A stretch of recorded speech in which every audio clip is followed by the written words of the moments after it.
রঘুপতি রঘুপতি কেউ না তোমারা বিনা রামে পশিয়া লঙ্কায় ছিন্ন ভিন্ন পয়সে অপমান জননীরে উদ্যানে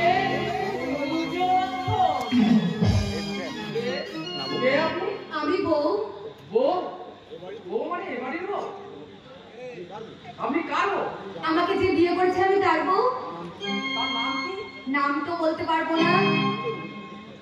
আরে বানান করে বলুন। না লেখাপড়া তো জানি না।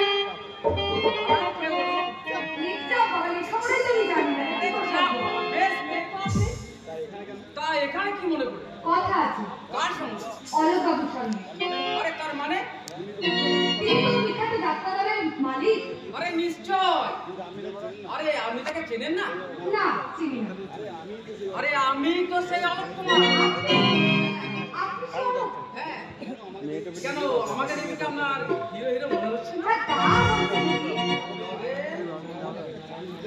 আমাকে একটা চান্স দিতে হবে অলোক বাবু। চান্স? হ্যাঁ। আমি কি যাত্রা দলে চাকরি করবো বুঝি? হ্যাঁ আগে হ্যাঁ।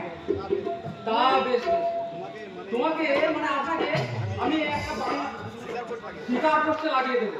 মানে আপনি সাজবেন সীতা আর আমি সাজবো লক্ষ্মণ। হাই ক্লাস মারাবে কিন্তু মানে শুট করবে আর কি। গান জানেন? আপনি গান জানেন না? আমি যখন আছি তখন আপনাকে গান শিখিয়ে দেবো। আপনি না তুমি না বলো। আমি গান? আরে আপনি গান জানি না? আরে তাহলে শুনুন আমার গান। চারিদিকে এত মানুষ কেউ তো আমার নয়, কাকে বাঁচাই তো কি জানি চারিদিকে এত মানুষ কেউ তো আমার নয়,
যখন যেদিকে মনে হয় সেই দিকে যায় আর বড় বেশি বেশি খায়।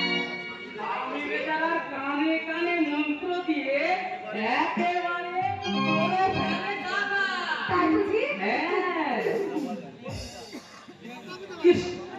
তুমি এসেছো জানলে আমি ওই আসাম থেকে ফেরার পথে তোমার জন্য বর্তমান থেকে মীরা আর সীতা ভোগ নিয়ে আসতাম।